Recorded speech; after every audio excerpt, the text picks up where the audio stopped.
recognize that working with crystalline glazes is not like any other glaze you've worked with before. Whereas the glazes that you're usually used to have a good ratio of a glass former, silica, a flux to melt the silica, and a stabilizing factor, the refractory that's added to it, and that's usually clay. So most glazes you're going to find those three components in various proportion to help the glaze stay on a vertical surface when it melts. With crystalline glazes, we're forming an unstable glaze. We're using silica to form the glass. We're adding flux, an overbalance of flux, to melt the glaze. And we're adding zinc to combine with the silica to form the crystals. The crystals that we're forming are known as macrocrystals, and they are technically called zinc orthosilicate crystals. In nature, the closest thing it comes to is a mineral called willemite, which is a naturally occurring mineral, and we're producing that mineral essentially artificially in the glaze. The crystals are not painted on the surface, they're not placed on the surface, they're not put on top of the glaze, they're formed inside the glaze during the firing process. To prepare the pieces for the firing process, we need to do a little bit more work than we had before with the normal pots. Now, generally speaking, with the pots, we put a foot ring in the bottom of it. We want to put a foot ring in the bottom of our pots here. The reason is it's going to make it easier to grind off the bottom if it has just a ring rather than a flat bottom.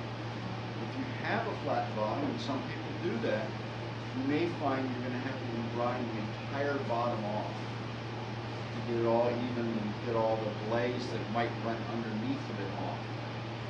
That's why I always prefer using a foot ring. On the foot rings that you make for your pots, it will be important that you make them down flat. Whereas before we talked about the idea of having a curved foot ring so you have minimal surface contacting the table surface so you don't scratch anything. Now we need it flat to help keep the glaze from melting underneath the pot during the firing process. If you make it curved, it's going to invite the glaze to just continue along that curve and flow down underneath the pot. We need it to come down and go off the pot.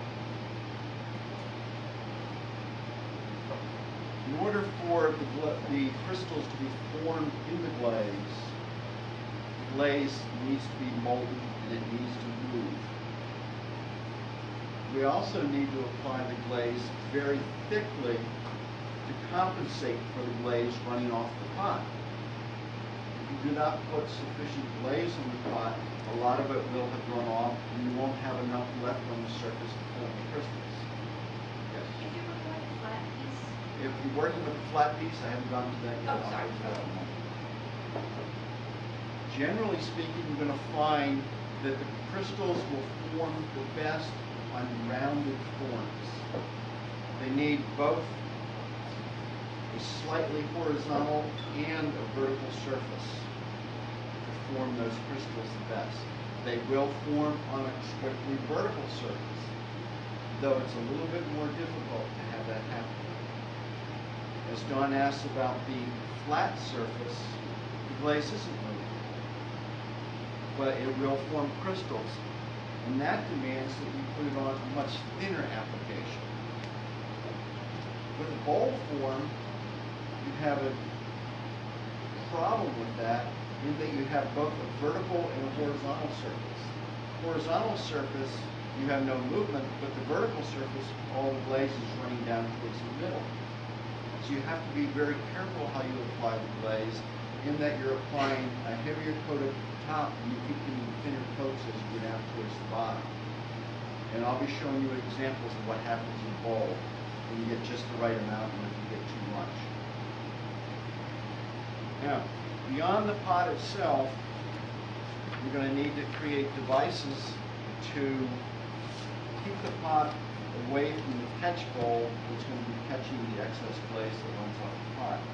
So as we fire the pot, all of the pieces will be sitting like this in the kiln. You'll have the glazed pot, you'll have a pedestal to separate it from the catch basin, and in such a way that you can easily remove it from the pot after the firing. And you'll have the catch basin itself. There's no reason to create the catch basin or catch plate in porcelain or V-mix that you might be using for your pots. You're just wasting the clay, because this is something we're going to throw away. This is also something that gets thrown away.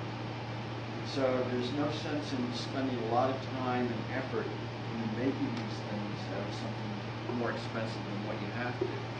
I have used recycled stoneware clay for the basins, but I find because you're introducing a lot of glaze into one side and there's nothing on the outside, you can get problems with the coefficient of expansion of all this glaze on the inside, causing this to crack open.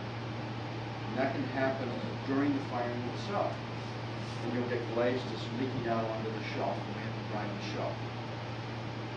I have been, for the past couple of years, been making all of my catch plates out of Soldate 60, and I've not found a single one cracked. So using a heavier grog clay, a stoneware, or Soldate 60, I think is probably the best thing to do. Now I mentioned also the clay for the pot itself just a moment, a porcelain or V-mix. Generally speaking, a smooth white surface. Smooth because you don't want anything to interrupt the glaze as it's flowing. If you have a clay like the Soldate that has a lot of grog and sand in it, as the clay shrinks and that grog and sand comes up to the surface, it can create interruptions for the glaze. You might get little tiny bare spots, or it can become a nucleation point for the crystals themselves, and there'll be little raised sharp areas in it. So it's best to use a clay body that has no grogging.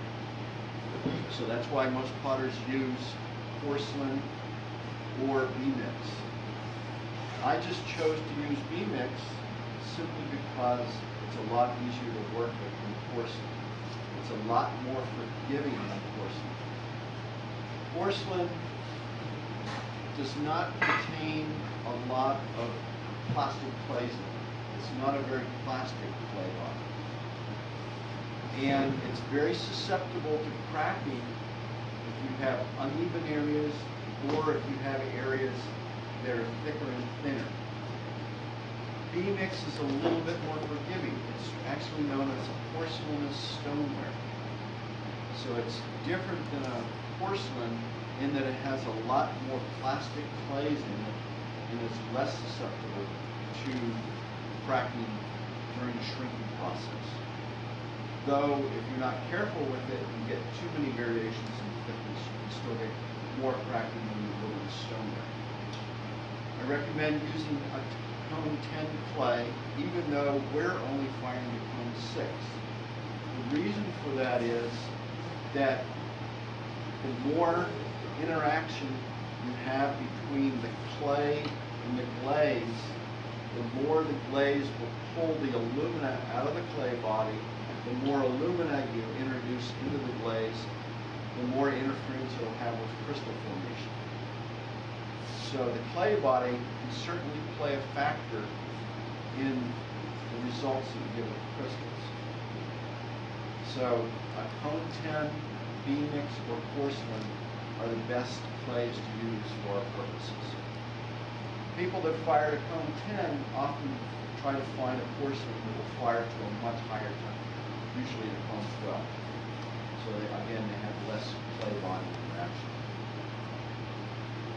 Now, this pedestal that I'm showing you here is something that I learned about from a colleague several years ago. Her name is Ellie Blair. She also does Crystalline Glazes. I can't remember where she lives, but She posted something on a forum many years ago about this, and I tried it, and I find that it works very well. Previous to using this, when I was in graduate school, I used cut fire brick. If you want to go that route, and some people still do that, you need to use what are referred to as K26 fire brick. These are the insulating fire bricks, the soft fire bricks. They're the same fire bricks that are used in the electric kilns. In the kilns, you'll generally find what are called K23s. The K is referring to the temperature, the number is referring to the maximum temperature that you can fire those bricks to on a continuous duty, which is not what we do with the kilns here. We do them periodically. Fire it up and it cools down, fire it up and cools down. In industry, they have kilns that fire up to that temperature and hold that temperature all the time. They have tunnel kilns that they run things through. And they need something that they know is going to withstand those temperatures continuously over a long period of time. So the number is referring to the temperature. K23 can be fired to 2,300 degrees Fahrenheit. K26 can go to 2,600 degrees. Yes? What does the K mean? Is that the cantrell or? I don't know. All right. I don't know what that designation is. I never bothered to look it up. At first I thought it might have been Kelvin, but obviously it's not that. It's working with a Fahrenheit scale. The bricks, as they increase in temperature, what they can withstand, get a little bit more dense. There's less air in them. That's why insulated fire bricks don't weigh too much. They have a lot of air in them. As they become denser, the more was able to stand the higher temperatures. If you use a K23, when the glaze gets into the brick, it will cause the brick to melt.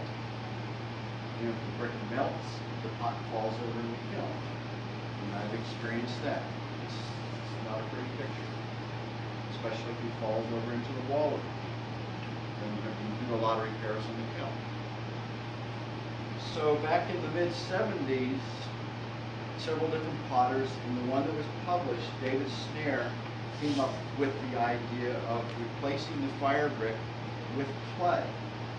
And they would throw a pedestal for each pot, and it would match up to the exact same size as the foot of the pot.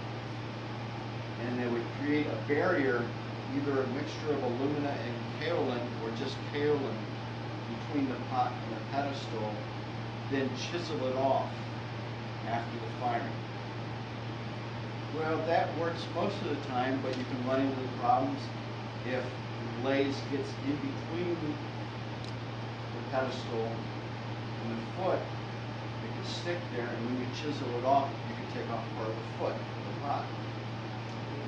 So after a period of time, potters tried different things, and they discovered if you apply a torch to the pedestal right below the joint and heat it up all the way around, it causes the pedestal to expand and the foot not to, and it should break free very easily.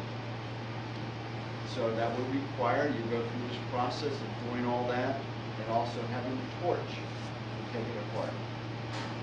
But I've still found doing that method can cause it to sometimes break the foot.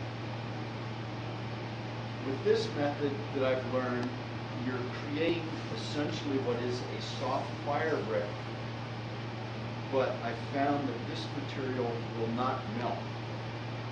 So once you put it in there and have it on there, at the end of the firing, it's going to look pretty nasty. You can see all the glaze has gotten on there, but it hasn't melted. This material stays very soft, so it's easily ground away. It's a lot softer than the clay bottom, so you're going to be able to tell right away as you're grinding when you go through this soft material and hit the pot itself. So that's the reason I've used this. What is that? It's the pedestal. Oh. I'm I'm going to explain what it is. Oh, we call them biscuits. Or you can call it a biscuit. It looks like a biscuit. Haven't tasted one yet. Depending on the firing that you're doing and how you're working with the pieces may come out and you won't have any glaze on the pedestal itself. You can reuse them if there's no glaze on it, or if there's minimal glaze. So this one's gone through a firing. It's a lot harder now, but it can still be used. It's also still soft enough, though I'm going to use this again, I can easily break this in half. Sometimes you'll get them back out of the firing where there's minimal glaze that's dripped down around it. You can also reuse this again if your pot fits the diameter that you need. And that becomes the critical thing. When we create these pedestals, we want to create them in such a way that they match as closely as you can get to the diameter of the pot. So that as the glaze flows down, it just continues on down across the pedestal without going underneath the pot. I'm going to show you, think about an instance here where the pot is a little bit smaller than the pedestal. Well, some glazes leak down underneath it and it's going to be more difficult to get off. Now in creating these pedestals, it's a very simple mix. And I've already divided up the parts here that I'm going to mix together. It's one part, and this is not by weight, this is by volume. So one scoop of each, one spoon of each, whatever amount you want to make, equal amounts by volume, not by weight. Somebody online asked me why theirs didn't work. Well, they weighed it all out, and they ended up having too much of one material in it and it didn't work. So the first material is alumina. We'll be using what's referred to as alumina hydrate. Second part is kaolin. We're using EPK, Edgar plastic kaolin, even though it's not plastic. And the last component is sawdust. And what equal? Equal parts. Equal parts of all three. You got to have all three components or it doesn't work. And so I've already measured these out. I've gotten scoops of each. So I'm just going to put those together in another container. When you do this, wear a respirator because you're dealing with the kaolin that has silica in it. You're not using a respirator because you wouldn't be able to understand what I was saying. The dust mask will be all right? Nope. No. Okay. Respirator. Dust mask doesn't work for silica.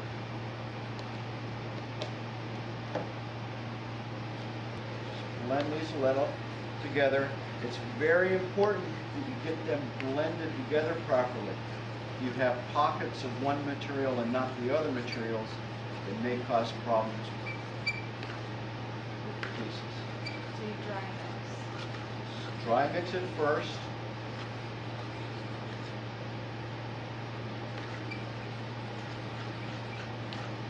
Then we're going to add water to it.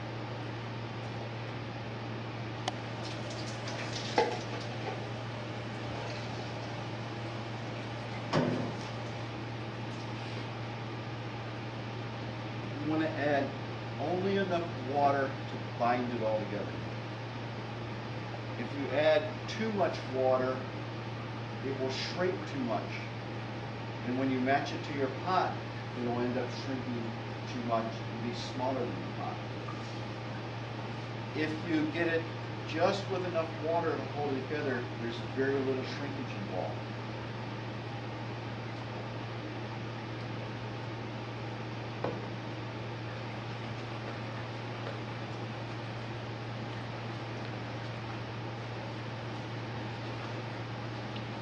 We'll start getting little balls of this stuff as you add little bits of water to it. We don't want it the consistency of moist clay. That's too wet.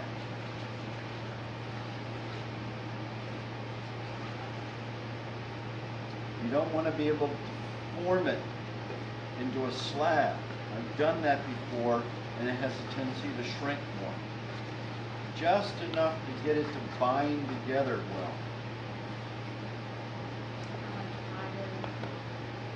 Yeah, in some ways like pie dough, even though not that way. Huh? I'm used to making a larger batch. Yeah, this is too wet, but we're still working. Because you can get it into a ball form, it's Yeah, too wet. it's too wet. I can feel it, it's too wet. Can you add more dry material to it? Yeah.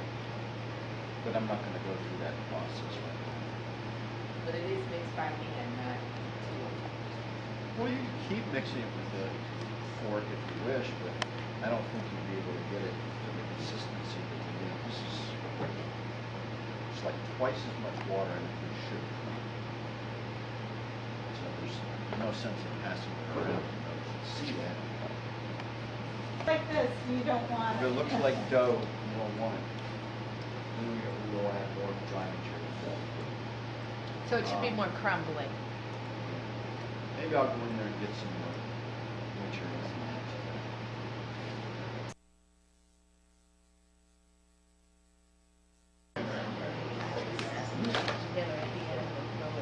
Hello, how are you?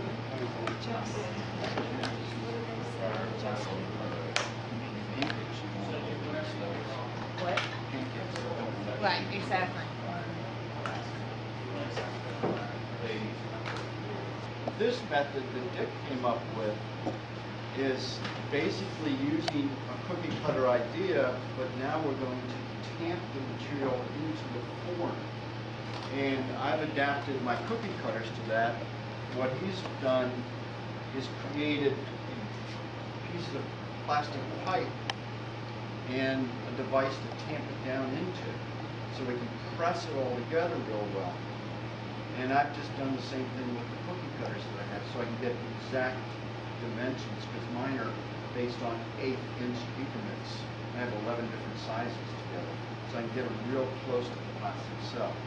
So what you would do is, you want to get these approximately about 3/4 of an inch thick. This is probably a little bit less than 3/4. You can get away with 1/2 inch, but I found a little bit thicker gives you a little bit more leeway in terms of removing the pot from the pedestal later on and getting to it with your catch basin in a way. And then some of it sticks, some of the biscuit sticks to the dish, then you can flatten it out and still have some biscuit left. All it is. I'm going to take this and actually fill it up.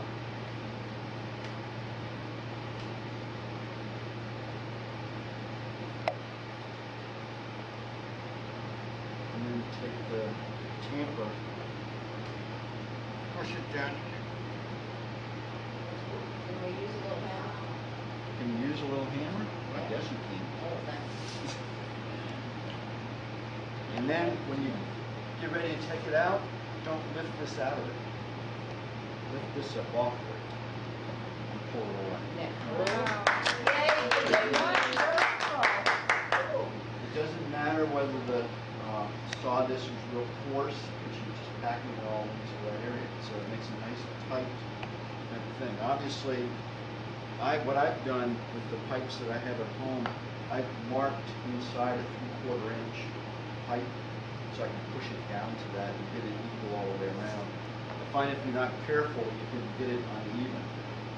And that, if you do get it uneven, you just go ahead and sand it off. The rings are 1.5 inches tall. Fill it up and press the 3/4 inch tamper down until the top edge of the tamper is even with the top edge of the ring. Now the 3/4 inch. I see. 3/4 of an inch thick underneath. Now, if the sizes available here don't match what you make, then there's 2 ways you can go about it. You can get yourself a set of cookie cutters, so you have various different sizes to use, or you simply take these and sand it down. So you Now go you to a can bigger. use the Sureform tool, that heavy-duty rasp that some people use as part of their trimming process. That'll work to sand this down. Or drywall screen. This is a piece of drywall screen. You can get fine or medium grit. It really doesn't make all that much difference. What's nice about using drywall screen as opposed to sandpaper is that this is more of an open mesh weave, and you can wash it out after you're finished. You just run it under the faucet and get all the material out. And take your pedestal and just go ahead, and I generally work in a circular fashion to be able to keep it even that way. You go back and forth, you'll have a tendency to make it more uneven. And if you need to, this is the Sureform tool. So you can rasp off the edge to get it down to a different diameter. You do the same thing with the drywall screen. You can run that along to take down the diameter. Either one will work. Just have to try the different things and see what works. I'm going to move over to the wheel for a moment to show you for making the pedestals, the catch basins. It's a rib with a right angle.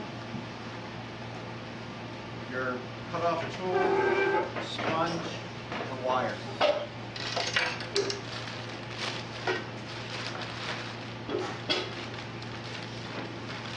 Since you don't know what size of the pieces you're making, you can go ahead and make a bunch of these ahead of time and make them of various different sizes.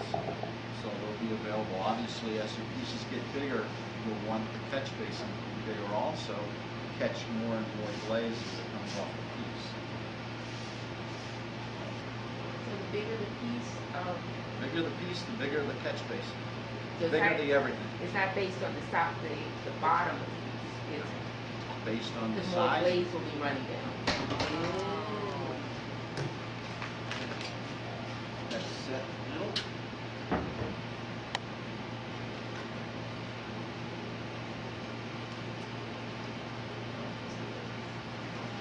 And I'm centering, just using my whole left hand wrapped around it, and my right hand just these fingers against it. What I'll do is as I'm working, I'll push down this part of my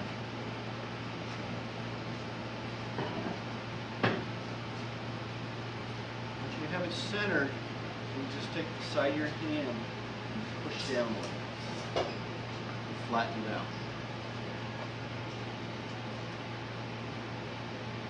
You can just use your finger, but I just put the sponge here because it has moisture in it.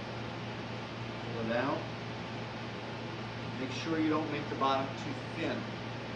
That's a problem a lot of people have. They make it too thin and it'll more easily break. So actually leave it thicker than what you think you need it.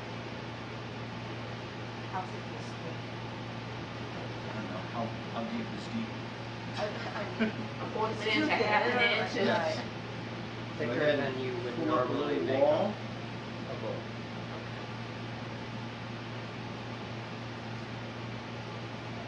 Water out of it. You're going to take your rib, and what we need to do is press the bottom, making sure that the center is lower than the outside portion. You don't want this raised in the middle. If it's raised in the middle, your pedestal will rock back and forth on it.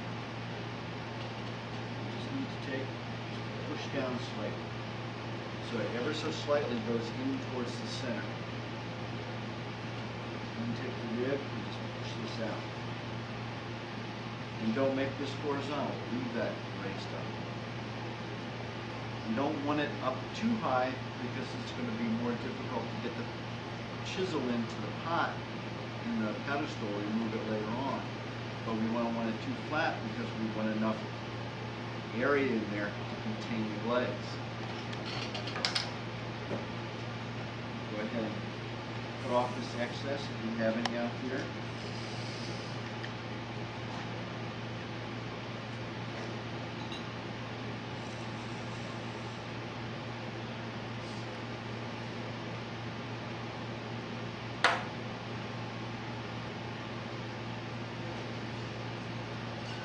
usually spend one day in the studio making 50 or 100 of these. Then just pick it up. Put it on board, and you're ready for your next one. And then how, I don't recommend throwing these off the mound because you can't get enough compression on the bottom. So it's a little bit more involved process that you have to go through centering each of these little things. But the more compressed you get the bottom, the less chance you have of cracking. Yes? tall would something be to cover that? What do you mean, How much tall? will it catch? Firing our glazes to cone 6, as such, any of the cone 10 glazes over here will not do you a bit of good because they won't melt at cone 6 properly. So we're going to have our own glazes for the interior of your pieces. I don't find any sense in glazing the interior pieces that you're not going to see with the crystalline glaze. You're basically wasting it. That all this stuff you're going through to carefully make this stuff and measure it all out and put in a surface you won't even see doesn't make any sense. So we have and we will have glaze for cone 6 that will be kept in the chemical room. So it will be necessary for all of these processes that we're doing. If you want access to that, you're going to have to do it during class time or when one of the assistants is present to let you in there to get to that. Otherwise, it won't be available to you because we need to keep all this separate from the other classes. If one of the other people in one of the classes gets a cone 6 glaze on a cone 10 piece and we fire in there, it's going to be going all over the shelf and creating a big mess. So it stays separate, you don't leave it out and put it away when you're finished. I have been using for the past several years a cone 6 black glaze that was developed by Ron Roy. He made several variations on it, and one of the variations I think works very well. It withstands the rigors of the crystal firing itself. So if you want to try a different glaze for the interior of your pieces, you're just going to have to run a test. I found some that don't work and others that do work. There's a lot more work heat that we're exposing the glaze and the clay to than is done in a normal cone 6 firing. So it has to be able to withstand those temperature changes and all the work heat that's going into it. The glaze that I use comes out a black, but it also comes out like a venturine glaze. And if you don't know what that is, look it up. Venturine. But on the bottoms of bowls and on the interiors of pieces I use it because it doesn't run. I don't have to use a pedestal with bowls because I use a different glaze on the outside. But if you look at this glaze in strong light, you'll see all these little gold flitters in it. And that's what a venturine glaze is. It's an iron saturated glaze. And since there's a high concentration of iron in this glaze to get the dark color, it will actually form crystals in the glaze. So that's sort of an added bonus to the whole thing, that you're getting another glaze forming a different type of crystalline structure in it. So if you take these out and put it in strong sunlight, it'll just little gold flitters all through the glaze. So that's already has it in it? This already has it inside of it. And I've been doing some experiments with it. The reason it looks black is because I use black iron oxide instead of red iron oxide that I usually use, just to see if there's any difference, and I haven't noticed a difference yet.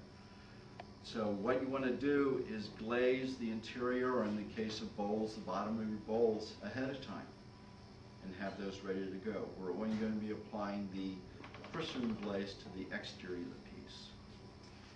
And so you want to have, I recommend having your own brushes, getting these inexpensive bamboo brushes that are intended for sumi brush painting and for watercolor. They have a lot of bristle that allows you to hold a lot of material in the brush at one time. We're going to be brushing all the glazes. Some people spray, some people dip. Obviously you're going to have to make a lot more glaze. The problem with making larger quantities of glaze and keeping it in a moist state is that One, there is no clay in the glaze, so it will not stay in suspension readily. They can go out of suspension. And also, if you're using one of the frits, the Ferrofrit 3110, it is slightly soluble. So after it's stored wet for a period of time, it starts crystallizing and you'll lose some of the effect out of the glaze and the glaze may not work anymore. So generally speaking, when I make my glazes, I make small quantities. I make up 200-gram batches, and that'd be sufficient to glaze at least 2 of these pots this size. We're going to be putting on many layers of glaze on this. So also by using smaller quantities of glaze, you're able to make a lot more tests with it. So what I've done is I've already mixed up the formula. Again, you're going to need to keep very good records of everything that you do. You're going to need a record of the glaze itself. You need to record next to it what happened with the glaze after it's fired. You should record how you put it on the pot, how thick you put it on, how many coats you put on. It's a good idea to draw a picture of the pot, if you will, and you actually mark on there exactly how many coats you put on in different areas, or which glazes you used in combination, but you can do that also. And then afterwards, leaving enough space to make comments after it's fired. What I'm going to start doing, which I should have done years ago and I just thought about doing it, is start taking digital images of my pots and pasting it into a Word document, then going ahead and writing everything out about it right next to it. So I'll have the picture and the description all together, and it'll make more sense to me. I just keep a small notebook, and you can go ahead and look through here and you'll notice that I've written in the formulas, and beside each I write a description of what happened in the kiln. I already know the type of the way I put the glazes on the pieces. It's very seldom that I'll alter the way I apply the glazes, so I'm not concerned with that. And also for my own reference, I make little marks next to it. Just, I know what those marks mean and what they'll work with. Occasionally I'll do many tests together in a firing where I'll start combining glazes and making comments about those too. So this is the notebook I've kept since 2002, and now I have to get another one because it's almost full. Since February, glazes. So you can do several over a period of time. And so in here I've weighed out all the ingredients. I haven't mixed them together at this point. What I'm going to do is simply take a fork and just blend it together slightly. I'm not real concerned about getting it mixed up too much, but this will just help making sure I don't have any lumps. Some of the frits will come out sort of lumpy when you weigh them out. It's a good idea to break up those lumps, because if you don't, you're going to have a hard time getting them mixed in to the mix. The other thing we're going to be, pardon? I'm sorry, would you normally be running respirator at this point? Yes. Anytime you're working with dry material, you want to use a respirator. What? Did you sieve the dry ingredients? No. You wait and sieve them? Nothing's been sieved. The only time I would sieve the dry ingredients is if I'm going to weigh out a large quantity of the glaze. Let's say I want to make a 1,000-gram batch, and then I want to divide it up into smaller amounts. Then I would carefully go through and sieve the entire mix several times to make sure all the materials are thoroughly blended together before I weighed out individual smaller batches. Now, that's another way you can go, but you need to make absolutely certain that all the materials are well mixed together.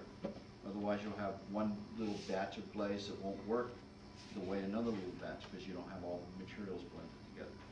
This takes a little bit more time, but it's more precise in terms of getting the materials together.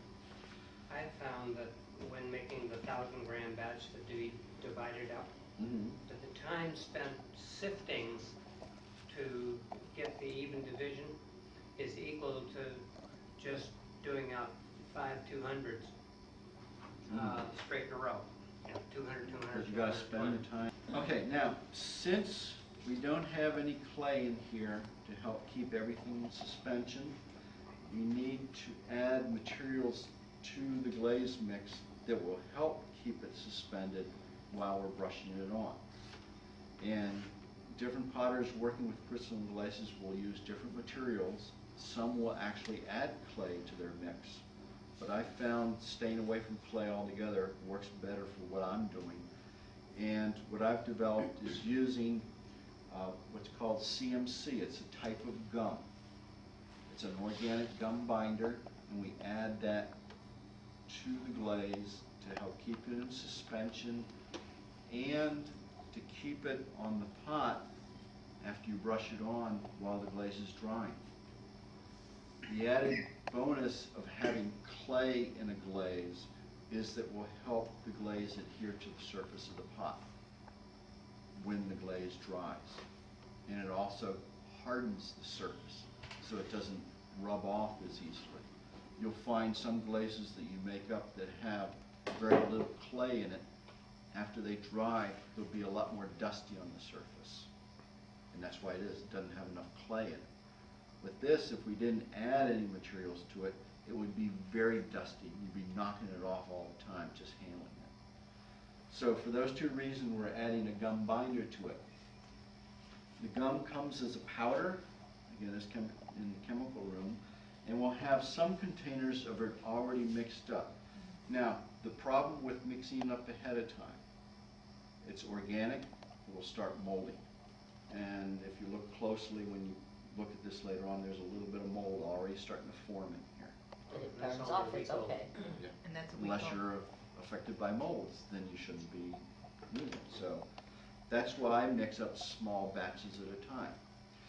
You need to mix it up 24 hours in advance minimum, because it will not blend with the water immediately.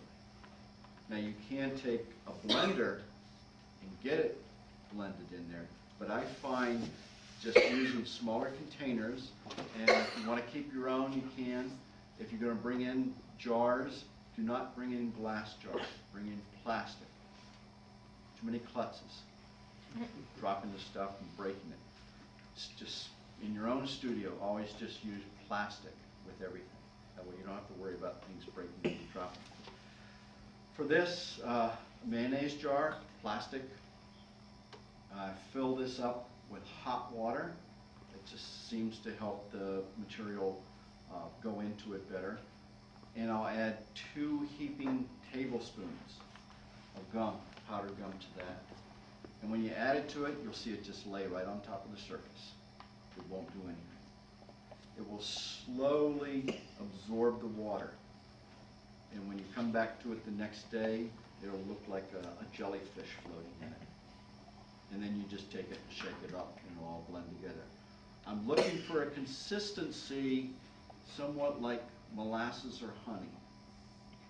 That's what I'm looking for. Other people mix it in different variants. This, I think, is a little bit on the thin side, but it can still be used. I just like a little bit thicker mixture. What's the ratio of the gum to water? It's, what is that, quart? Quart Or jar? to heaping tablespoons. And again, that can vary somewhat depending on how thick of a mix you want to make. And I'll use that and mix this in with the glaze. So what I'll do is I'll have the container of the dry glaze, and I'll just pour some of this in. I've never measured it out. I never know how much I'm putting in. I just do it by look. What I'm looking for is the glaze itself to be a very heavy, thick liquid. I'll start with less water than what I need, less of the gum solution than what I need, and I'll add more as I go along.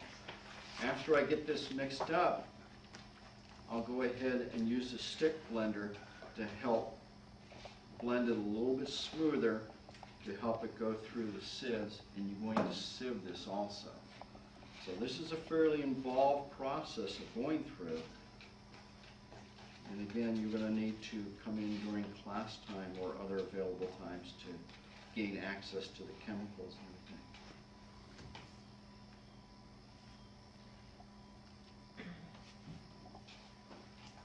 Bill, I noticed in our syllabus, we had a whole bunch of glazes. Are those ones that you found, I've used all those and that they've you all found worked. them to be good?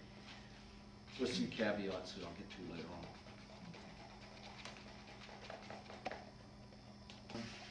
Chemical room is a couple of these test sieves and these larger containers that will, the sieves will sit in very easily. And there's these stiff bristle brushes. That's what you want to use for these. Don't use a spoon or other hard surface. You'll rip right through the sieve. Take that. Sir, what is the mesh of the screen? This one is a 40 mesh, and this other one's an 80 mesh. At home, I actually have a 100 mesh that I use, but I found the 80 mesh works just fine. So just put this in over here.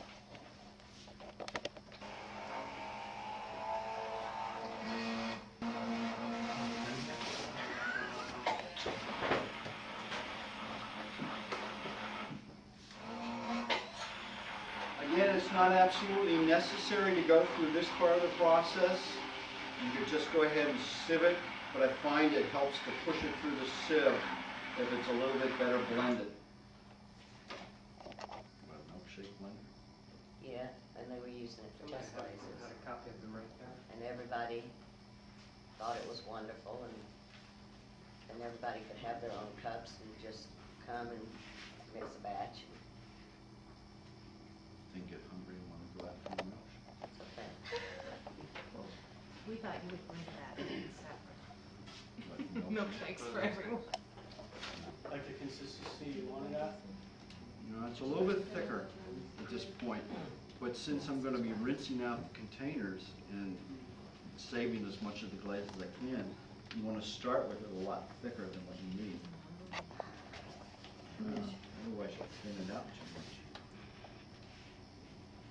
But you've only used that, CR, whatever. CMC? CMC as Solution. your. Yep. I can add a little bit of water to it to thin it down a bit more because it's primarily the solution itself.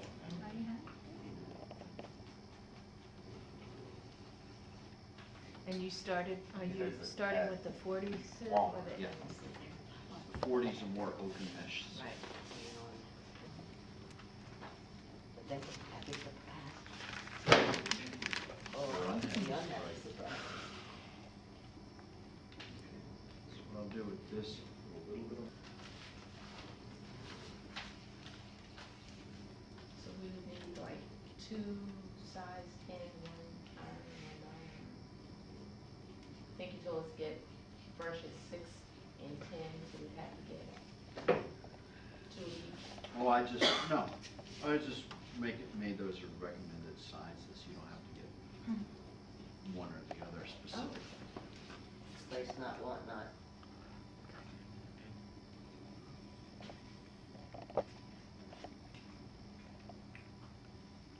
And then I'll just go with the finer sieve back to the original container. Because you don't want to lose it. Especially in any of the granular materials like ilmenite. Should we even try? I mean, Yeah. I mean, ilmenite's a color that's used. You just realize that it's because of the coarseness of the material, it's not going to go through the finer sieve. right, but what I'm saying is, should we even try to put it through the 80 mesh screen? Well, you try it once and see what happens. Okay, so this is the mix that I've made. And it's nice and creamy, and it just slowly comes off the end of the brush, but it's very thick, much thicker than what you're used to using with your glazes. When you start glazing, it's important, since you're brushing glaze on the surface, to get as even a coat as you can, that each successive layer that you apply needs to be applied in an adjacent direction. So I'm going to first apply it all horizontally, all the way around, all the way from the bottom to the top. Don't place this in here.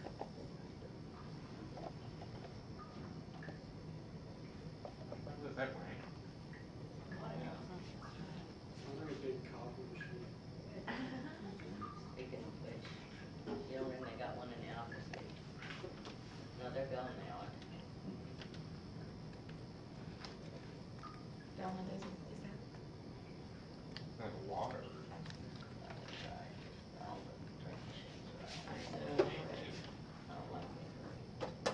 After your pots are this fire, do you wash them off or sand them or do anything? If I do any sanding, it will be just if there's a little piece of something on there that I didn't notice before I put it in the kiln. But I will wipe them off with water. I wiped this off before I brought it in this morning. Wash the pot off of everything. Just to make sure there's no dust on it. Does what? You should have known that from the other classes. That's so hard. Well, you know, you have to be specific No. for this one. You don't tell me to do it, I won't do it. Because even if you tell me to do it, I might forget.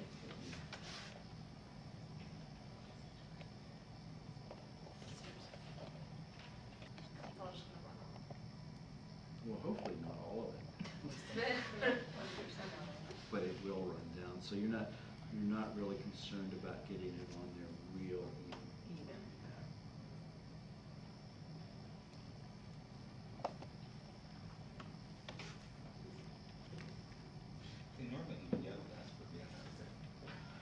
After you apply the glaze, we need to let it dry enough to the point where you can touch it. And it's almost dry enough down at the bottom. There's still some wet areas on there. Do not apply the glaze, go away, and come back the next day and try to put another coat on. It'll just peel right back off. You have to do it all at the same session. You just want it dry enough to the touch before you put the next layer on. Can't let it dry too much. What you can do is take a push pin and either take a file and put little marks in it, or I think in the price book, they put paint on there at the different levels. And basically what we're measuring is millimeters. And you want the bottom to be about a 1/2 millimeter thick, and you want the top to be anywhere between 2 and 3 millimeters thick. The top is 2 to 3 millimeters. The bottom, I won't put any more right on there, but I'll move up just a little bit and start a second coat. Millimeters on here, and you can see what 3 millimeters are.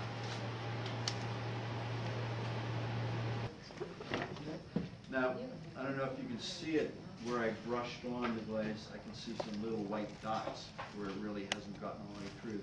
That's another reason to put it in adjacent directions, because perhaps in the one direction you will not have gotten good coverage, but in the second direction will provide a better coverage on it.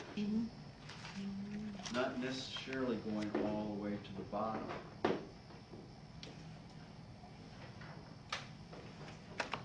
Obviously, I would let this dry a little bit more before I was doing this, but for the sake of the demonstration, I want to hurry it along. Is this the same way you kind of do the bowls, the inside of a bowl?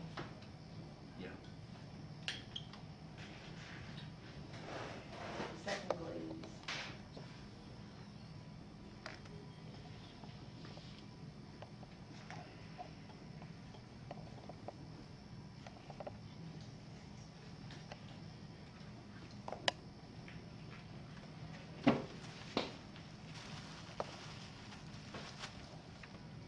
This is the piece. It may take you anywhere from 10-15 minutes to an hour to glaze a piece. Deb's in trouble. Only if it comes out. You're in trouble, Bev. You go through all this, then it doesn't work. Then you get a really super shiny pot. Yeah. Exactly. Then you find your wall and beat your head against it. Why really, am I really- taking this climb?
Just a trouble beam scan. That's another thing I'm thinking about getting for the class is a digital scale. It's just pain more and more and more. True, they are. I was looking at some online last night where they were in the $500 to $700 range. We don't And I pay that figured, much. we don't need that here. Yeah, but we don't pay that much. I'm expecting to spend $150 to $200. That's about it. Old house.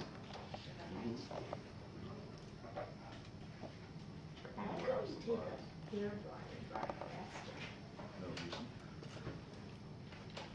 You're not a patient. But usually when I'm in the studio, I'm doing 2 or 3 different things, so I'll be glazing. I'll have 4 or 5 pots lined up. I'll have the buckets next to them. I'll be glazing each one. Then I'll be going off and doing something. By the time that I finish the last one, the first one's ready for the next coat. Horizontally or diagonally, so that it's going on again in the opposite direction from the last coat. And with this thickness that I'm putting on now, this would be the minimal thickness I would use on a pot.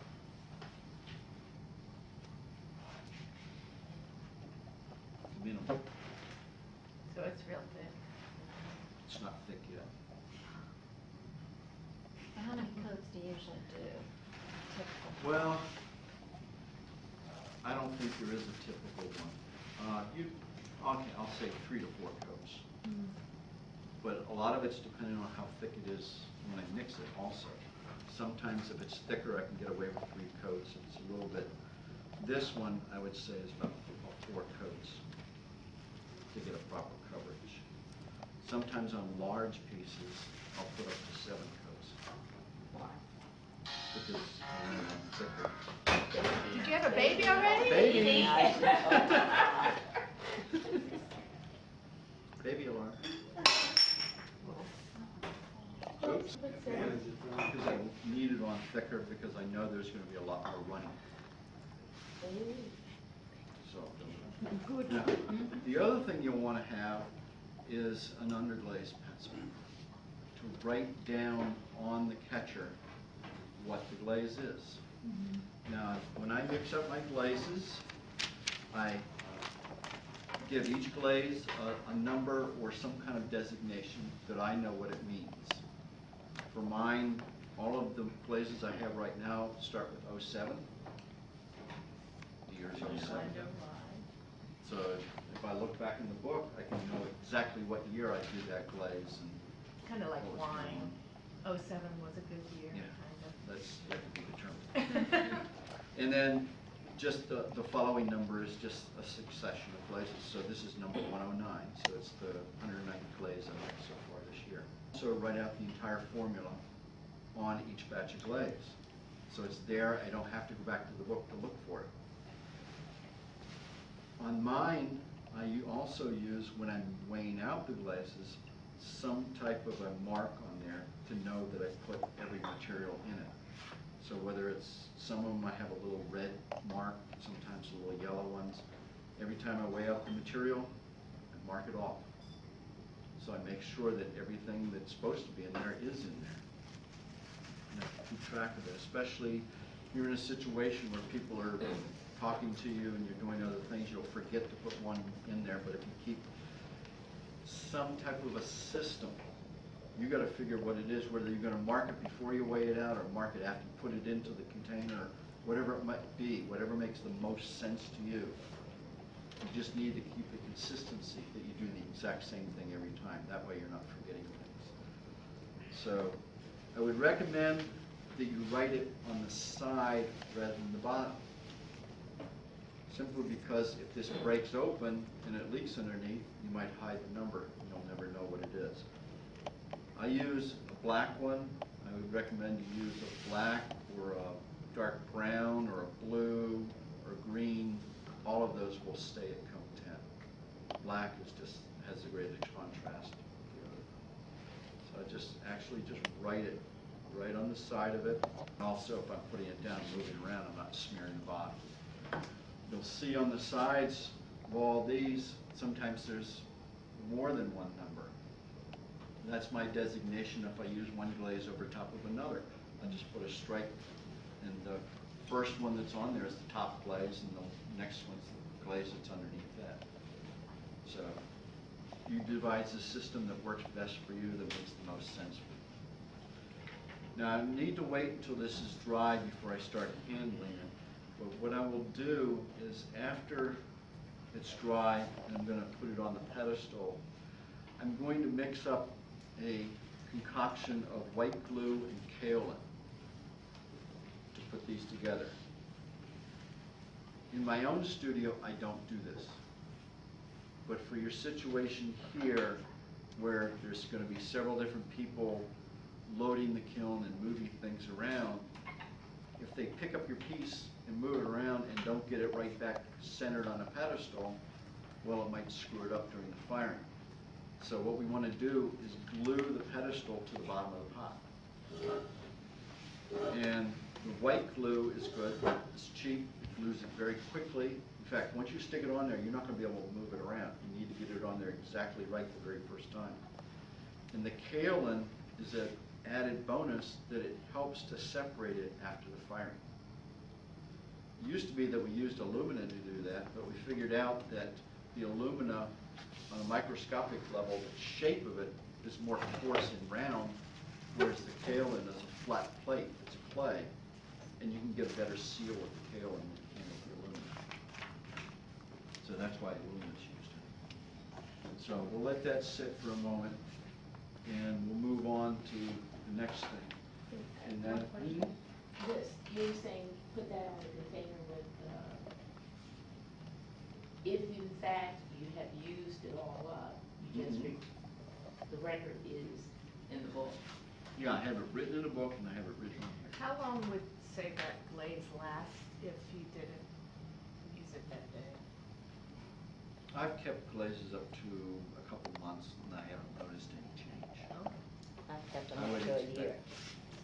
I've had one for a year that I've tried and I've noticed a difference. Was it a better?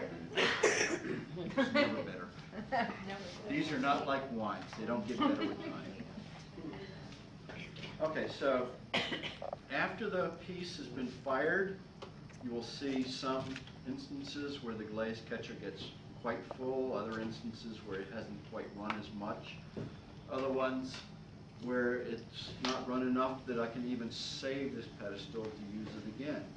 Or I could use this one because I want to use the catch basin itself and I can refire these, put another pedestal right on top of that one and just reutilize this. So if it allows you to, fine.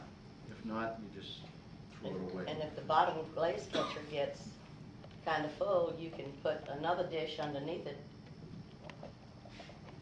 Okay. if the biscuit is good. Pull these and knock the bottoms off so I can show you the grinding.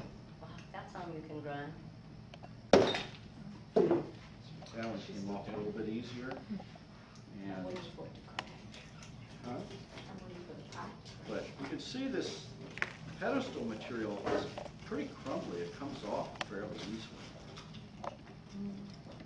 Obviously, I'm not using my fingers because there's the edges of the glaze cut. Now, So, you said you don't use the glue stuff at your home, yeah, so that doesn't have glue stuff No. on it. Is it gonna change anything? the glue stuff is mainly to make sure that the pot and pedestal stay together when we're loading it. And then it kind of. Tell them about fires the away. little torch thing too, because Wayne uses that and has very good success. I did say that. Oh, I'm sorry, I wasn't listening. Now, some instances, you get something like that. This was an extremely reliable glaze that we used for years and got crystals. The MFE glaze, it's the first one listed in your syllabus. But firing it to a higher holding temperature causes it to melt like this rather than give it crystals. So you need to look at each formula and make decisions about, because the firing temperature and the holding temperature can be critical in terms of how the glaze may work. Now, Bill, can you adjust that glaze to accommodate the temperature? Mhm.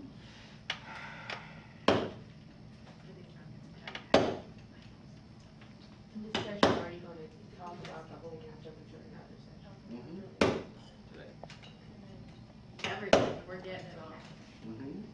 You're getting it all, whether you want it or not. See, this one is the one I was talking about before, where the pedestal was a little bit larger than the pot, and the glaze has gotten down underneath of it. And that's why it's not coming loose from there. So that's why it's critical that the pedestal and the pot be exactly matched up in terms of the size. And with this one, I'm breaking the little plate underneath of it, trying to get it off. But it should eventually come off because the material itself is softer than the clay there. So it just would demand a lot more grinding on it because the glaze has gotten under it. You can even see where it's bled underneath of it. Okay, so that's for removing the pedestal from it. For the initial grinding, we'll use the bench grinder, and we're going to do that outside, so we need to go ahead and move out to the loading dock. Outfitted with silicon carbide grinding wheels on them. If you have a bench grinder at home and you have a grinding wheel that's a gray color, that's aluminum oxide and it will not work. It's not, of course, it's not strong enough to grind the materials off to the bottom of the pot. There's one on both sides of these and they just get different amounts of use. Sometimes you'll see, like with this one, with a little bit of a curve into it. That's because people have been using this improperly. and I'll show you what not to do on this. What's important when you're using this is, one, that you have proper protection, both the respirator and eye protection.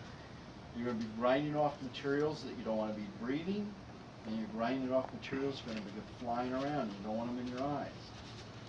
I've gotten little pieces of glass in my eyes before. You don't want that to happen. It hurts a lot. And so avoid that. So once I put this on, you're not going to be able to hear me talk for a while. Be like Darth Vader. But when we're working with this, you're going to turn it on. It'll get up to speed fairly rapidly. When you're working, you want to hold the pot firmly against it without really pressing on it too hard. Let the speed of the wheel do the work rather than pressure against it.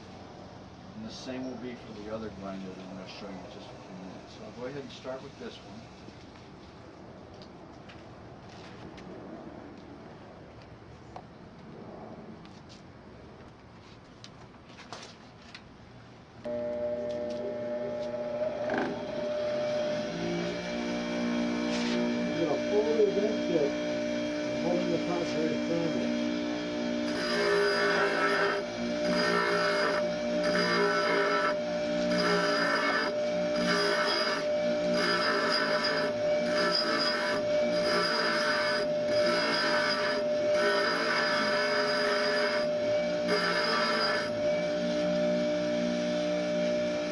See where there wasn't any glaze, it ground off very quickly.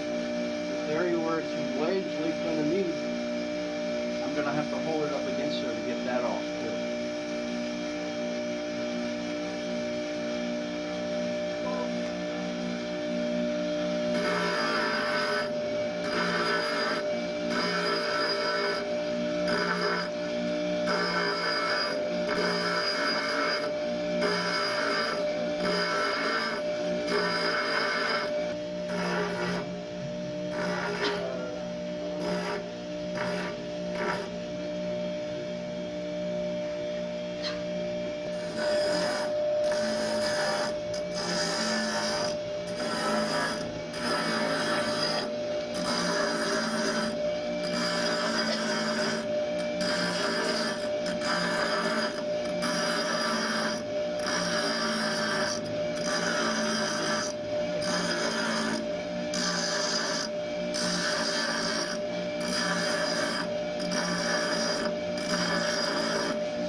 But you just then have the process of going through and making the pedestal itself very carefully for the pot. And I'll take another time to show you how to do that if you want to go that route. But most of the time I find if you have a deep enough foot, that won't happen. But if you have it fairly flat on there, you can get the glaze collecting down underneath it. So we'll go back. This machine here is one that I purchased several years ago, and I decided to go ahead and spend the money and get it for here also.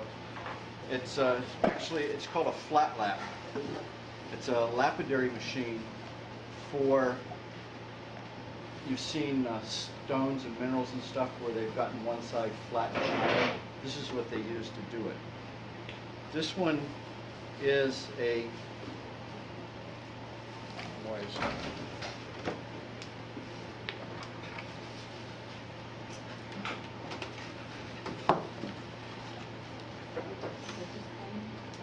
This one is a portable one. Bill Campbell in his pottery has a 12-inch one. It's a whole table set up. And is this 8 or? This is an 8-inch one. So that means the pots that you make, if you want to use this machine, have to be no bigger than about 3.5 inches in diameter at the bottom. Otherwise you won't be able to use this. Now I'm having a hard time getting this on there real tight, so It shouldn't have any wobble. But yours at home, is that an 8-inch too? Yep, it's the exact same thing as this one. I don't know why it's not tightening up properly.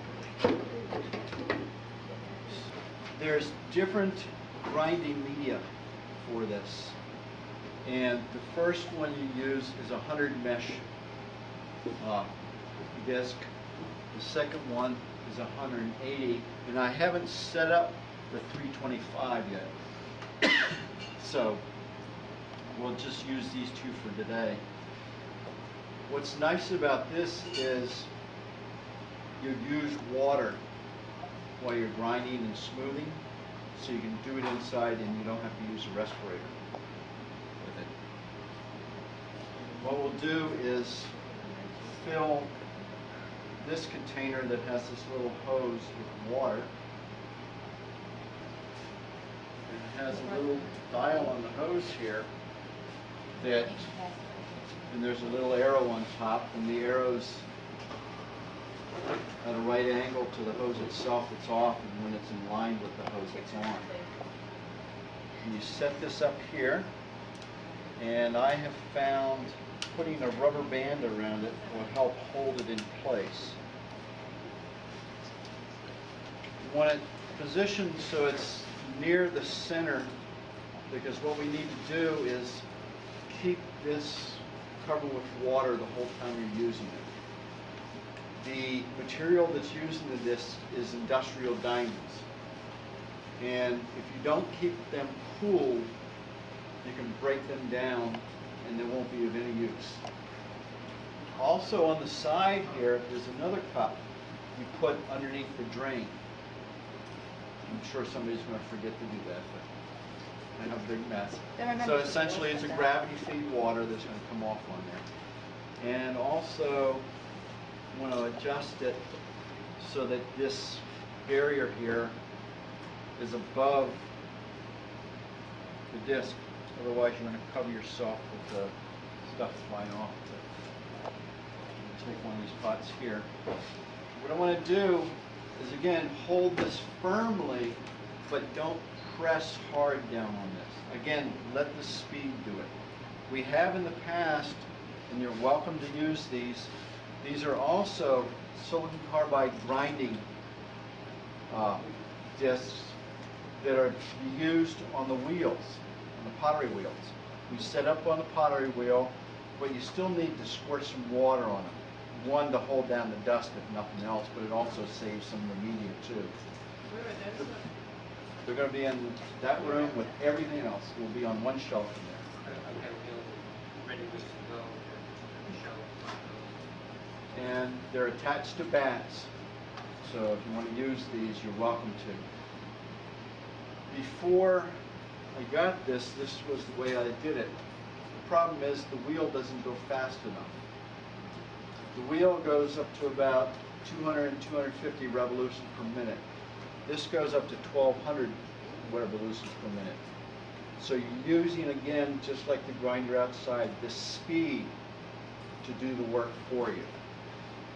While you're using this, again, you want to keep eye protection on. You never know what's going to go flying out of there. What? How far is the spray? How far does it spray out? At least as far as you're sitting. The shower. It shouldn't spray out at all if I got it lined up properly. You said it shouldn't spray out at all. No, but that's what they say at, what's that? The SeaWorld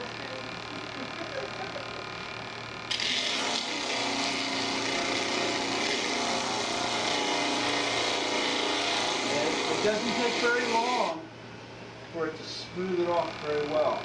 Now, you can also smooth over this corner, because there'll be a sharp edge since you're grinding along that edge there. But one thing you have to be cautious of is don't do it like this. You don't want it lined up with the wheel itself. You want to have this so it's opposite.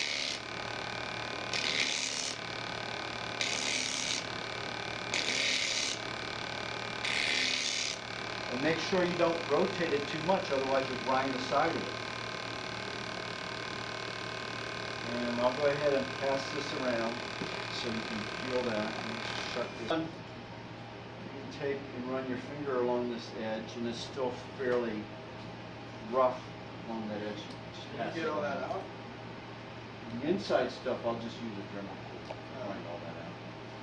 And this one is just the first grind. Now realize there's some little pieces of glaze on the inside, so when you run your finger along there, be careful you don't run your finger along that. And this has gotten a little bit smoother with this first grinding. Think of this first one, the 100 mesh, as an evening out type of mesh. It's going to smooth it off to a limited extent, but it's more to even it off from the grinding on the other grinding wheel, which will be fairly uneven on the bottom.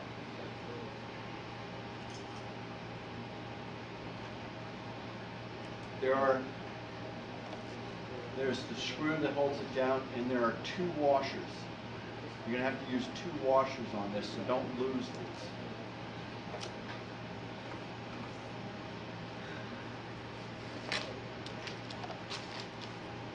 Bill, would you recommend doing the edge on the 100 or wait till you do the I second just did it on grind? the 100. Right, but would you do it again for this one, or is it? Well, I'll feel it and see if it needs it. But that's usually enough. Sometimes it's enough, sometimes I'll do it on this one also.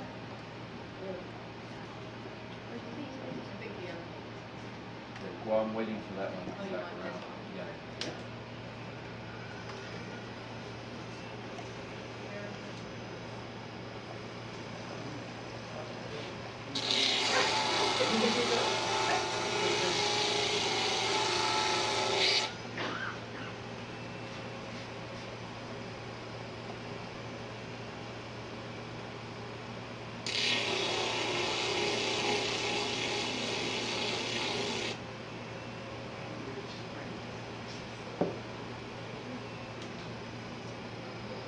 When you use this machine,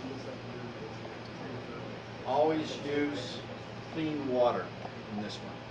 Don't ever put this same water back in there again, because that'll destroy the grinding again. Notice that the foot ring's not very deep, so it's allowing more of the glaze to get onto the bottom of the pot. If the foot ring is deeper, you won't have that glaze going down on the inside. I thought you had rounded down that way. No, just the foot ring. All you're grinding on these is the foot ring. Yeah, good. Was that the 180 that you just did? Yeah, that's the 180. And I have another one that I have to, yeah, black lace. How do you And do you'll the see tops those. of those? I just threw a wider lip and took the cheese cutter and cut it, and then took my fingers and pulled it out like a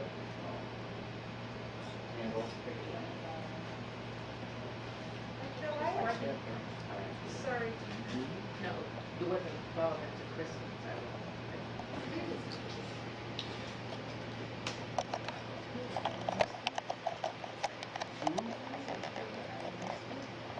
Yeah, I actually have some white glue they use on putting floors together. Trying to make it dry faster than this, so it works well. So a little bit of glue, and this is just kaolin. Pour it in together.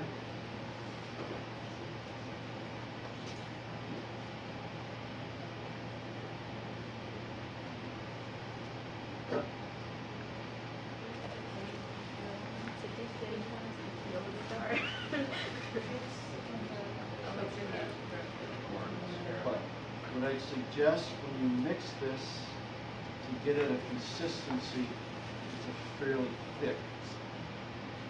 If you get it thin, then you're going to have problems with it oozing out and sometimes getting up on the pot itself that you don't want. So a little bit thicker, and you just put it on there like you would peanut butter or frosting or anything like that. Decorate your little cake here.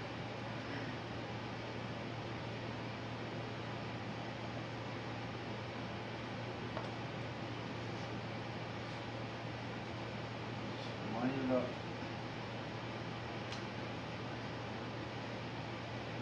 shift it around a little bit for a few moments, but then after that, it's stuck. It's not going to move. And that will keep it on that pedestal. I like to put my pedestals on after I'm finished glazing the piece. Some people put it on before they glaze it. It's up to you, whichever way you want to work with it is fine. And then that'll be ready for firing. I'm going to probably put another coat of glaze just along this top portion here. If you keep this sealed up, you can probably use it more than later on for other ones, but I'll just be throwing that away.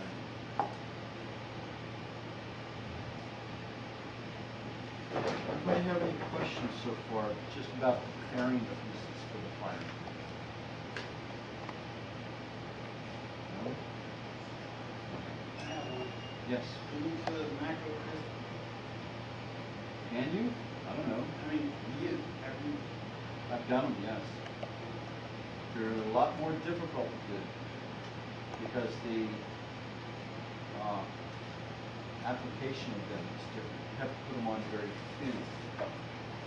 John Tilton puts his on, he measures it, he has a special machine to measure it, 0.012 inches. I missed the question. And sometimes I've spoken to him a lot about it. Yeah, I'd like to. With his pieces during the lattice structures symposium, he talked about his macro crystalline glazes, and he's almost stopped doing them altogether because they're such a pain in the butt. But sometimes he has to fire his pieces 4 or 5 times to get the results. And every time he puts another thin layer of glaze on it. So, yes, they can be done. I'm sure they can be done at Cone 6 too. It's just a whole other ball of wax you're working with. So if you refire to get the crystal, you just stick it back in or you put more glaze on it each time? Yes. Either way. I recommend adding more glaze to it than you refire it. Apply it the same way as initially? Yes. But I just put a single layer. I wouldn't put multiple layers on it. You would not? No, just a single coat of glaze for a refire. The other kiln that's down in the shed is a 2.5-inch brick kiln. It has a slightly updated controller in it, and it's a different model, but it cools slightly differently. So both the kilns are going to fire slightly differently, and you might get some slight variations in the results just because of that. But we can set the firing schedules essentially the same for both, and they should come out similarly. Now, what we'll be doing is probably the kiln up here is a taller, narrower kiln, and we'll reserve that more for the taller, narrower pieces, and the one down in the kiln shed is a shorter, larger diameter that we'll use for the flatter, more bigger round pieces. So that will probably be the way we'll segregate the types of pots that are fired in each one. It doesn't mean one won't go into another one depending on the amount of space that's available. But you also need to realize we will be loading the kilns a lot more lightly than we would any other kiln. When you're dealing with firing in a kiln, most people don't think about it, but the kiln furniture, the posts and the shelves, take more to heat and cool than the pots themselves. So we want to try to load loosely with as little kiln furniture as possible so that we can regulate the heat ramps and the cooling ramps a lot more easily. If you have a lot of furniture in there, it's difficult to get a good cooling ramp. You're not worried so much about the heating ramp. In fact, some of us are in discussion with the president of L&L. We're talking about different types of kilns and designing kilns, especially for crystalline glazes. And he's talking about super insulated kilns, and we're trying to convince him, no, that's not what you want. You want one that can cool down real fast. So if he's going to make it super insulated, we have to find some other way to make it cool real fast, to regulate it. So there's a lot of discussions going on about it, and we'll see what comes out of those. Trying something else with the bowl. One person on the forum does it by putting holes in the bowl so that it won't build up in the bottom. Also, this bowl has the hole in the bottom. The one up there. Does it go, the hole doesn't go all the way through? Yes, it does. The hole goes all the way through, and catch basin is going to catch in there. It's got a conventional glaze on the outside. So you can never use this for holding anything, it's all. Yes, you can if it fills up properly. If it fills up. The one up in the classroom, you see, I did not put enough glaze on the inside so that it came down to and around the hole, but was never big enough to go through the hole. So you- He says there's Right one here. in there that. Do you intend to grind that off? Yeah, I'll grind the little nipple off after the glaze comes through it, and the catch basin is a little different.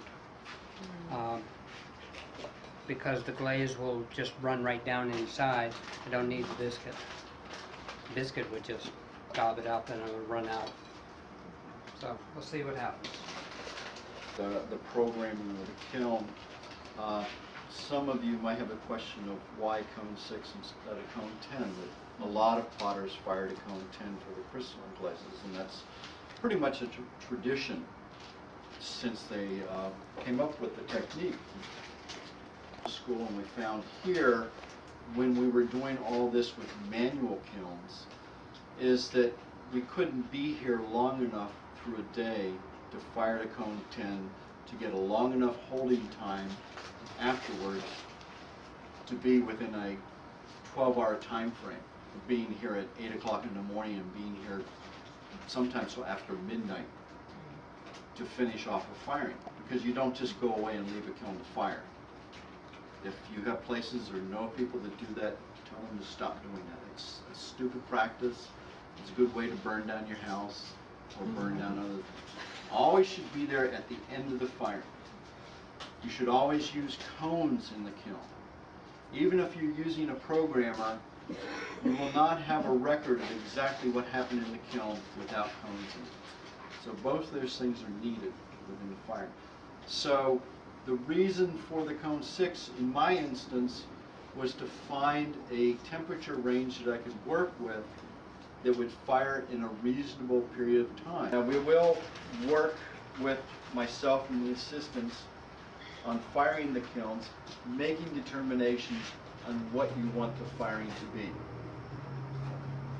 What I would suggest that you do is work primarily with one base glaze and try it in several different firings at different firing schedules to see what seems to work best for that glaze.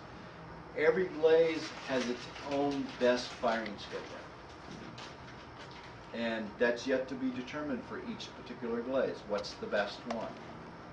I'm still working that out with a lot of glazes that I use, finding the one that works the best to get the conditions that I want. I'm going to show you examples up there of glazes that are essentially almost the exact same glaze, fired in different schedules. They look completely different. Sometimes you may not get any crystals at all. Sometimes you get one crystal on the whole piece. Sometimes you get the whole thing covered with so many crystals you don't see any background. So it just depends on what you're looking for, what you envision. And I envision different things. Now I brought in, so you can look at the different firing schedules that I've been using and how I've changed them over time. And when you look at these, at first they make absolutely no sense whatsoever. It's just a bunch of numbers and letters. But once Dick sits down here and shows you exactly how to program these controllers, or I can do it either one, they're very simple. They're stupid computers. In fact, I was told some people before, this computer that's used in this kiln has twice the memory as the Gemini capsule computer did. And that was a real... Essentially what we're going to be doing with this is assigning a program name to it, and it's just by the user number. That is the program. And then you're assigning how fast you want it to fire, to what temperature you want it to fire, and how long you want it to be held at certain temperatures. And that's the only three things that you're doing. How fast, how, What temperature and what time. How fast you want to get there, where do you want to go, and what do you want to do when you get there. So each part of it is called a segment, and it'll read on the computer as a seg. so, I'll let you look at the manual later on. So and when, see the- when this is being programmed, Uh-huh. are we expected to do some of the program, or? All out. What I would recommend that you do is sit down and work it all out on paper first. On I thought I how, lost that. and that's what you can do when you look at this. Yeah. Once you see them do that, this will make a whole lot more sense. So we're not gonna just do it, we're gonna try and No, do a it's, group. you're gonna be doing it as They groups. Work it out. Oh, yeah. It's kind of like when you're doing rap tool, we all decide sizes and those kind of Okay, I don't know if you wanna keep the, in another program or Well, what. let's just do something in segment 3, user 3. Okay.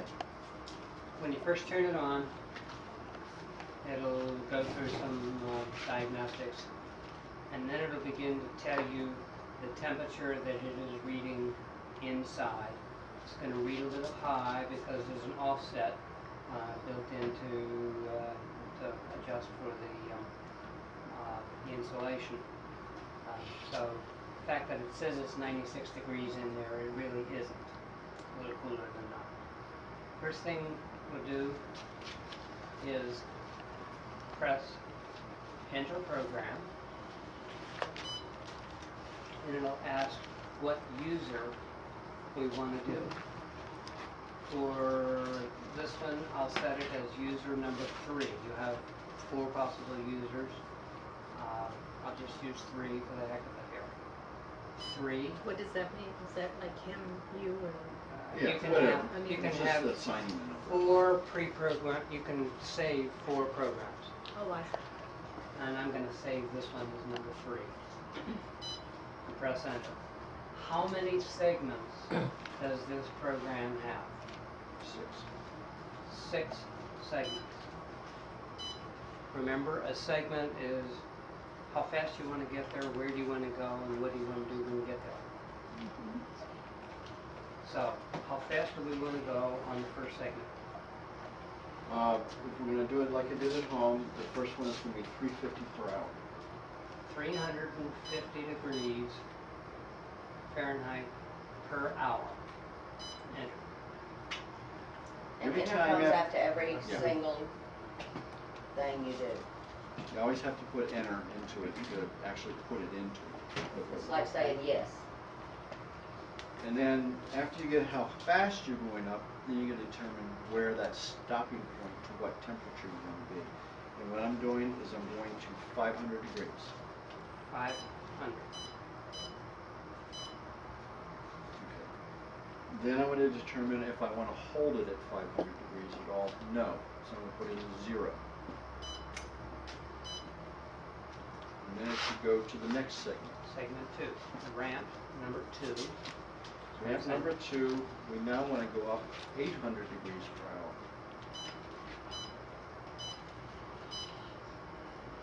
And we want to go to 2,000 degrees.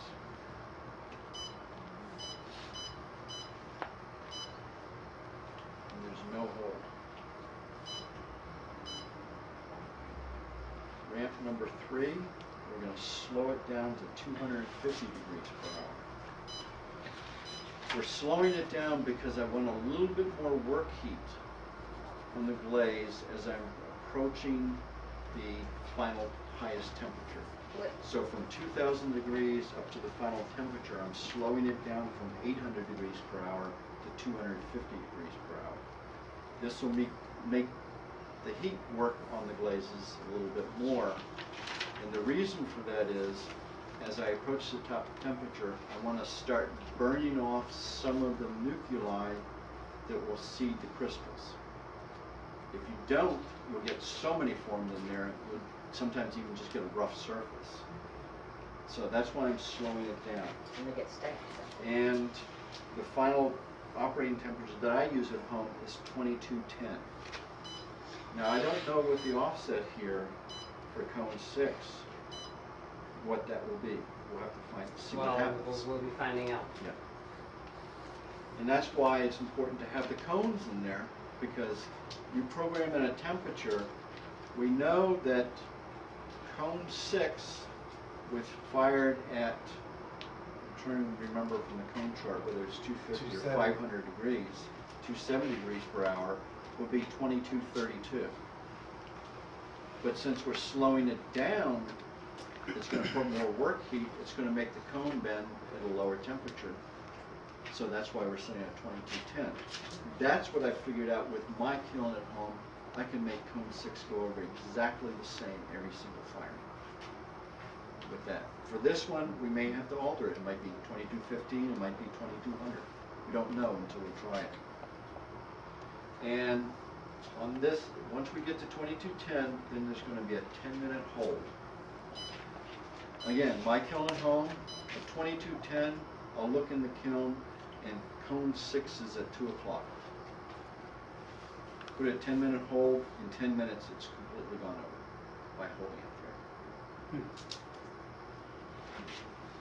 there. Okay, so we're on to the ramp 4? Ramp 4. Now I want to cool it down to a holding temperature.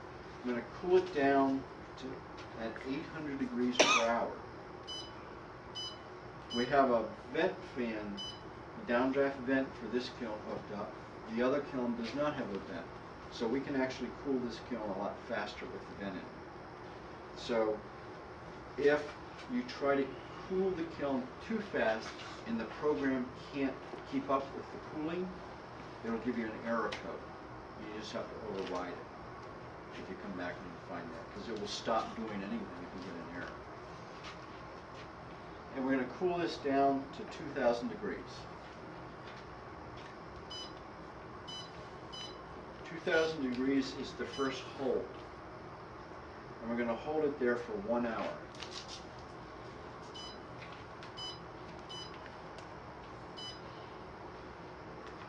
The next ramp, cooling ramp, is again 800 degrees per hour. We're going to cool that to 1900 degrees.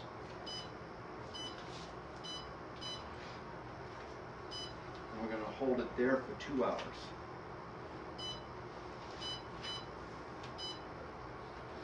The next ramp is 800 degrees again, down to 1850. We're going to hold it there for 2 hours. And that's the end. Okay, I'm a little confused. I I guess, wouldn't be surprised. it, Basically, You're gonna what give we're out doing, copies of these, right?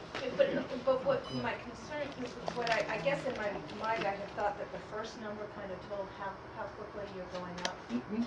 or how quickly you're going down, but then you're Then saying you per have to- hour, but you're not going down 800 degrees. No, Only it's going- 800 degrees per hour to 2000 degrees. That's Okay, the so- target temperature. So really, it's, It's just a rate of, It's a That's rate right. of cooling or high heat, yeah, okay. the amount. I see. found the 800 that I have not had any error codes. Okay. You can go all the way up to basically infinite. You would plug in 9999 and it would cool down as quickly as it can. But I found often if you put that in, depending on the load and the circumstances during the day, that the kiln may not be able to cool that fast. It'll Okay. give you an error code. I see. So it's just the rate, it doesn't mean you're actually going down 800. So, when you Yeah. put 9999, it doesn't Yeah. just say full speed. It's basically it's full speed, yeah. It doesn't But full speed. the problem, no, it won't say, it doesn't say anything. It just, that's Says what error. you're programming. You're just putting it in to go as fast as it can go. Yeah. But if it can't go that fast, if it can't heat that fast or it can't cool that fast, it'll give you an error. Because the controller is dumb. It doesn't know that it's okay to go that fast, but it can't do it, so it just shuts itself off. Yeah. Well, some kilns just say, if you put 9999, it just says full, and it'll go to its max. And so you won't get an Yeah. error.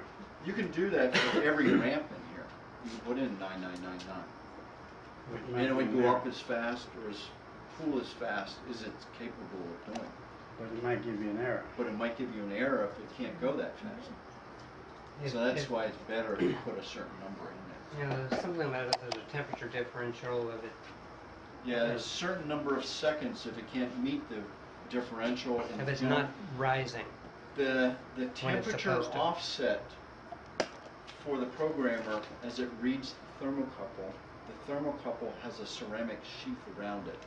So the actual temperature in the kiln and the temperature at the thermocouple are slightly off. And that's what the offset is for, to take that into account for the programmer. If you can't keep up with the offset, it'll give you an error code too. So that's why I've stopped using the 9999 all the time, because that just avoids the error codes. Yeah.